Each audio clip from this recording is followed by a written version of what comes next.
Assalamualaikum warahmatullahi wabarakatuh. Baik, pada kesempatan kali ini saya akan menjelaskan role model seorang tokoh yang telah mengimplementasikan nilai-nilai berakhlak dalam kehidupannya.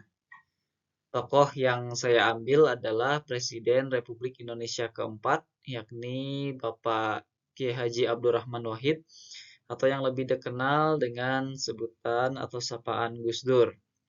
Baik, kita telaah dulu sebuah quotes yang terkenal yang sering beliau ucapkan yang mana sangat menggambarkan bahwasanya akhlak dan juga kehidupan beliau dihabiskan untuk memanusiakan manusia. Beliau pernah menyampaikan memuliakan manusia berarti memuliakan penciptanya. Merendahkan manusia berarti merendahkan dan menistakan penciptanya. Baik, inilah analisis nilai berakhlak dari kehidupan Gus Dur, terutama saat beliau menjadi Presiden Republik Indonesia. Yang pertama dari nilai berorientasi pelayanan, Gus Dur dikenal dengan tokoh yang sangat melayani rakyat tanpa membedakan status, agama, suku, ataupun latar belakang orang tersebut. Terutama saat menjadi presiden, beliau sering dimintai untuk menandatangani surat rekomendasi beasiswa ke luar negeri dan beliau sering marah ketika beritahu siapa yang mengajukan ini, bagaimana latar belakangnya dan sebagainya.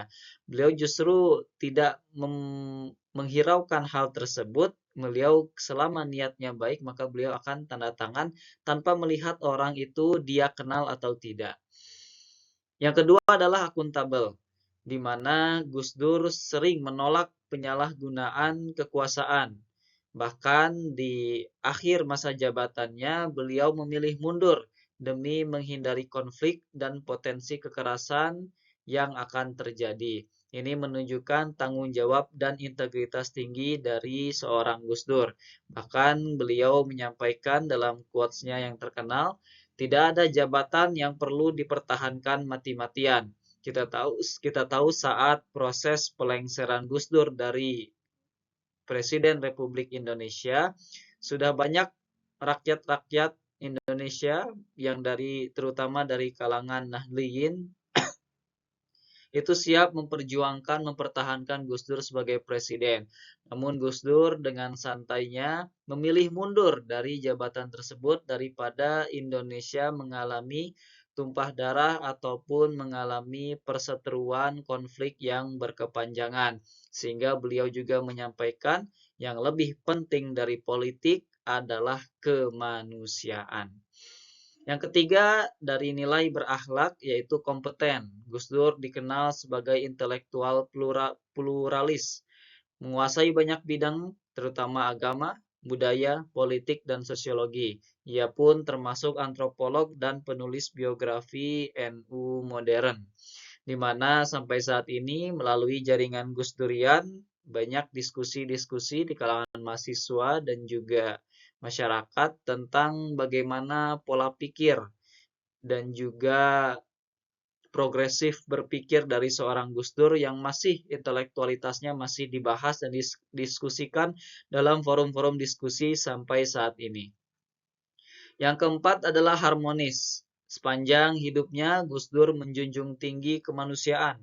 Beliau sangat menghindari konflik dan juga persaudaraan lintas agama dan suku sangat didukung oleh Gus Dur sehingga beliau juga pernah menolak fatwa MUI yang menolak pluralisme untuk menjaga kerukunan masyarakat Indonesia yang plural, berbeda-beda, namun dapat dipersatukan. Sehingga Gus Dur pun dikenal sebagai Bapak Pluralisme Indonesia. Dan yang terakhir adalah loyal, di mana sebagai pemimpin bangsa, Gus Dur dengan teguh mendukung semua kalangan dan juga latar belakang agama demi menjaga dan loyal terhadap visi misi kemerdekaan bangsa Indonesia. Kita tahu dalam sejarah bagaimana Inpres Nomor 14 tahun 1967 yang berisi untuk membatasi semua ekspresi budaya dari ras Tionghoa di ruang publik di Indonesia ini, termasuk perayaan Imlek, penggunaan bahasa Mandarin, dan penerbitan media Tionghoa. Maka Gus Dur dengan berani mencabut Inpres tersebut dan mengubahnya dengan Kepres nomor 6 tahun 2000 yang mengizinkan kembali ekspresi budaya dan agama Tionghoa secara terbuka di Indonesia. Beliau juga adalah tokoh yang mengakui pertama kali menetapkan dan mengakui agama Konghucu di Indonesia. Kita sangat dapat melihat bagaimana loyalitas Gus Dur terhadap Pancasila, ideologi kita yaitu ketuhanan yang Maha Esa. Ini beberapa referensi dari analisis nilai-nilai berakhlak dari seorang Gus Dur. Itu saja mungkin. Terima kasih. Mudah-mudahan kita dapat mengimplementasikan nilai-nilai ini dalam kehidupan kita.